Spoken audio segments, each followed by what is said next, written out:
Let's talk about the Diet Analysis Project. The Diet Analysis Project is actually the largest project of the year, and it's worth 135 points, so it's worth a lot, and you will be spending time on it each week throughout the summer course. So in this project, you'll analyze your intake of calories, vitamins, minerals, and macronutrients. You'll also analyze your consumption of each of the 5 basic food groups: dairy, protein, vegetables, fruits, and grains, and you'll be doing that for 4 days. As I said, this is the largest project of the year. It's worth 23% of your final grade. It will be divided up into 6 weekly assignments that require a lot of time and effort. Those 6 weekly assignments will appear in the assignments section of modules 2, 4, 5, 7, 9, and 10. Doing this project will definitely give you the opportunity to integrate all that we will learn in class and apply it to your own eating behaviors. I know you will really get a lot out of it. So let's begin with the instructions for week 1, which will start from June 19th to June 25th. In the first thing that you have to do is to keep a log of all foods and beverages consumed for 4 days. When I mean keep a log of foods and beverages, I mean basically write down everything you consume, everything you eat, and everything you drink besides water in a food log. When you record your consumption, be sure to include the serving size and number of servings for each food. So sometimes we eat a mixed food like a sandwich. You can try to actually see if the database that we're going to use to analyze our food has that sandwich, but just in case it doesn't, you need to be able to deconstruct that sandwich and break it down into its individual components and enter that. So if I ate a sandwich, I might also say that was 2 slices of bread, 2 ounces of turkey, 2 leaves of lettuce, 1 slice of tomato, a tablespoon of mayonnaise. One thing about your diet recording is that the 4 days that you choose do not have to be consecutive. They can be 4 separate days, but you do need to be sure that you note the date for each of the days you choose. What's most important is that you choose the 4 days that most typically represent the way you eat.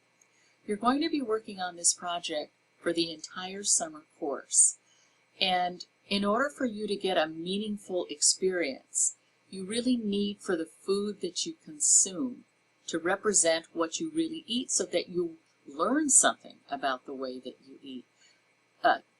Feel confident that you will not be graded on the quality of the food choices that you make.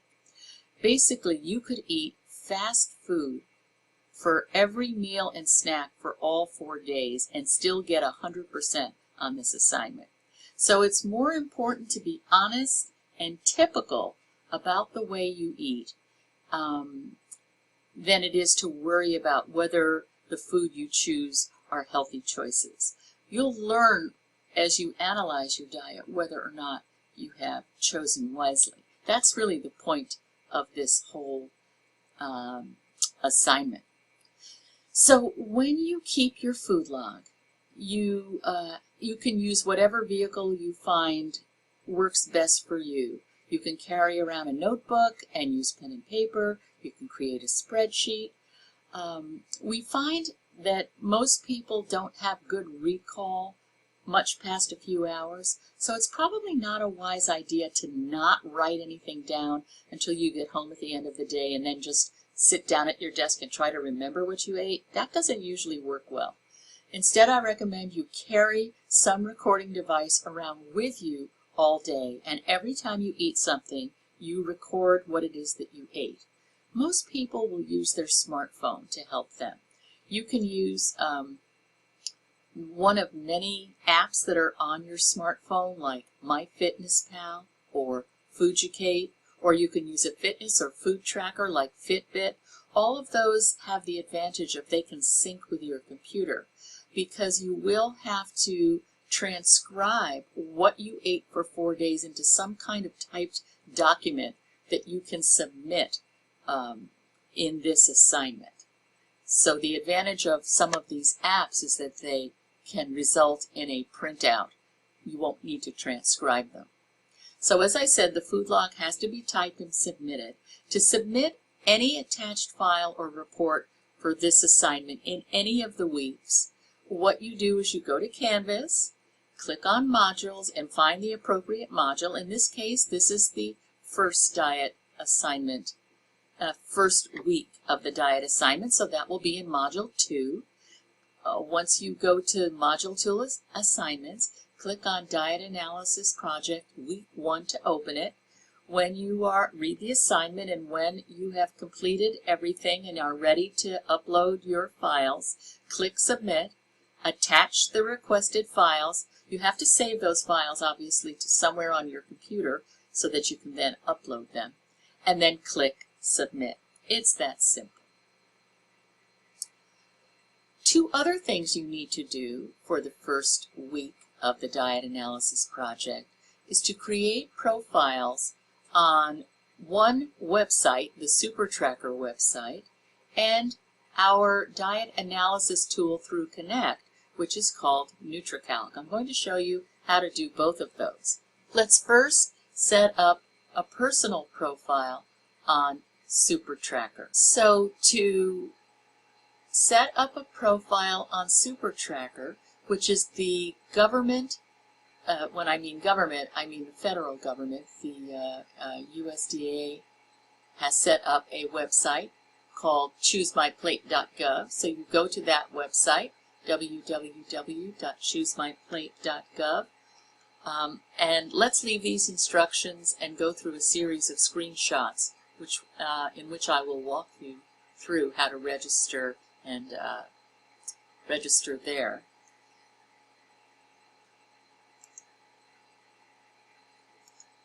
So if you type in www.choosemyplate.gov, this is where you will be sent. If you click or hover your mouse over Online Tools, that will bring down a drop-down menu and choose SuperTracker.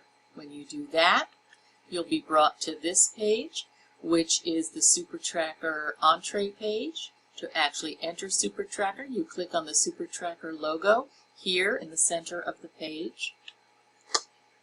And then you want to actually create a profile, which is shown over here on the far right. It's a little cut off on this screenshot, but you can see that it says Get Started. And then underneath that is a little button that says Create a Profile. Click on that button to create a profile. And then you simply complete the questions asked. You need to write your name, your age, your gender, your physical activity, your height, your weight, and then create a password and some login information and save it. And that will then create a profile for you on the page. Once you do that, your plan page should automatically appear. If it doesn't, then return to the SuperTracker homepage and select My Plan from the blue navigation bar. Once you have your plan up on your computer, save your plan as a web page, or take a screenshot and save it as a JPEG. And then you will submit your SuperTracker plan page as I just described, as one of the requested parts of this assignment. The next part of the, the next part of the assignment is to set up a personal profile on NutriCalc. To do that, you have to log into Connect. So let's go ahead and do that live. So here we have entered Connect and have arrived at our Connect homepage. Just follow the instructions that were previously described on the orientation video on how to access your Connect assignments. This is the Connect homepage. All of your Connect assignments can be accessed from here. Your ebook can be accessed from here. And if you scroll through the middle of the page, you'll see NCP Diet Analysis Tool. That stands for NutriCalc Plus. So just click on this icon to open NutriCalc. You should automatically be taken to the profile page. If for some reason you're not and you get to this page instead, just click on Profiles on the navigation bar and click New. And that will bring you to the new profile page. Here, all you do is fill in all the requested information: name, birth date, gender, height, weight, weight gain and loss, and your activity level, and save the profile. You do not need to submit anything from NutriCalc in the Week 1 Diet Analysis Project. So now let's talk about Week 2, which can be found in the assignment section for Module 4. In Week 2, you have to enter all the food that you recorded on your 4-day food diary into NutriCalc. Do not enter the food into SuperTracker. Only enter the food into NutriCalc. That's really important. So I'm not going to read through everything that's on this slide. Rather, I'm just going to take you once again live to NutriCalc, and we'll walk through the instructions step by step. So once again, here we are on the home page of NutriCalc. Remember, we access NutriCalc through the Connect homepage. Once you're on NutriCalc, you need to enter your food by going to the Intakes tab on the main navigation bar. So we click here on Intake. And the first thing we do is notice that there's a calendar on the right. You want to select the date, which corresponds to the first day in which you recorded your 4-day food journal. So let's say we started recording our food on May 18th. So we're going to click May 18th.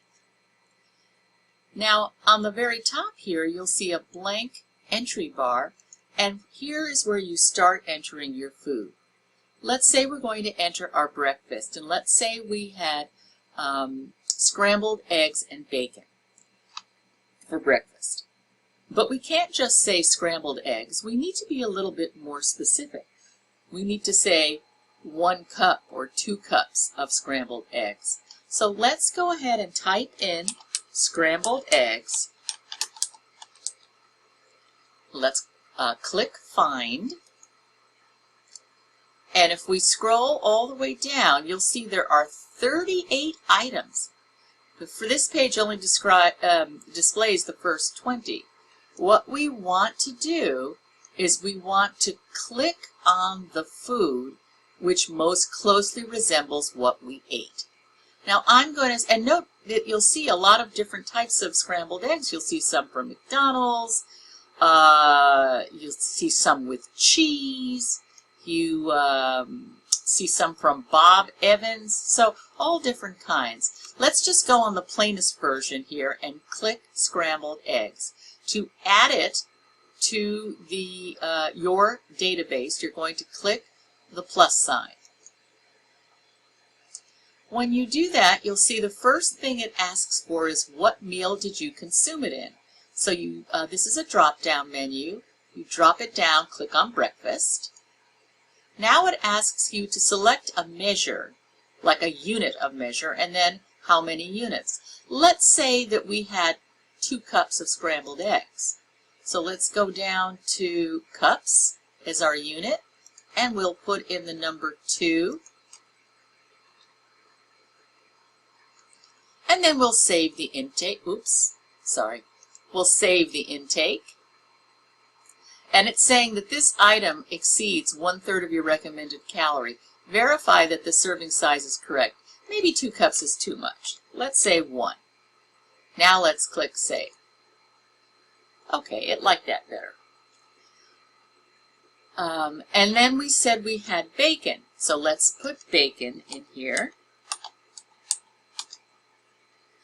And you can see again, there's pan-fried bacon, there's turkey bacon, there's Oscar Mayer thick-cut bacon. Let's say that's what we had.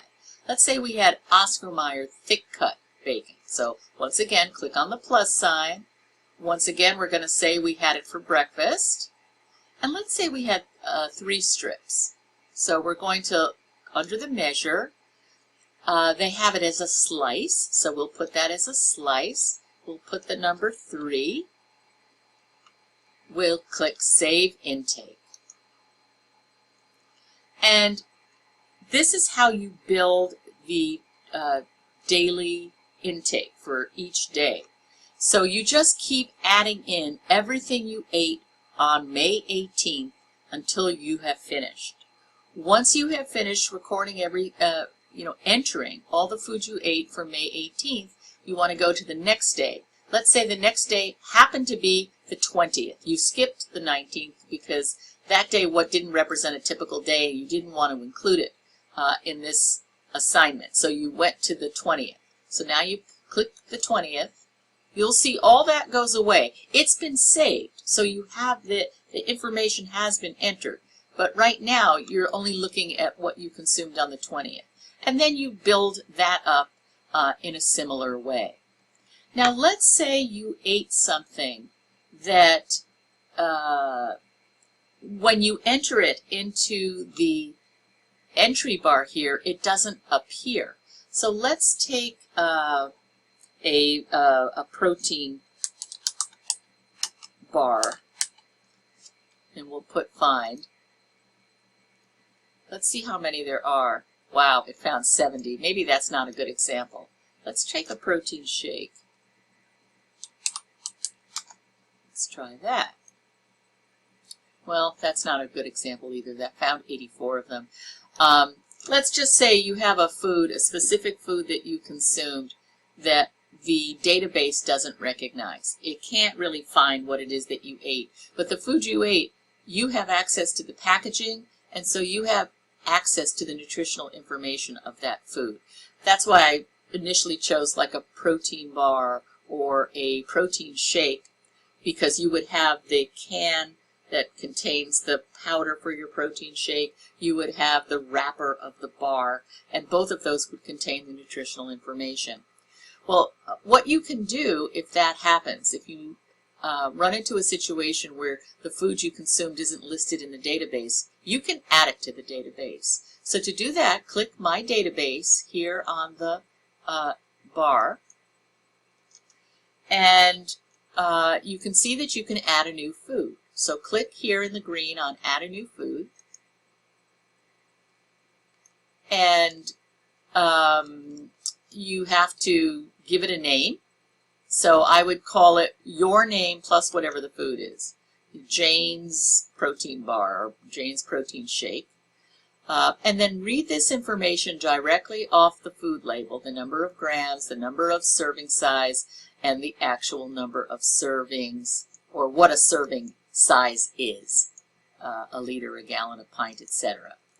And then just fill in as much information as you can. You do not need to have information for every one of these. Just whatever is on the actual food label, be sure you go ahead and enter it. You probably won't find all these vitamins and minerals. You might just find a few of those. So don't worry about that. And you certainly won't find any of this information, the My Plate or the exchange value. So leave all that blank. And then push Save Food, and you will be good to go.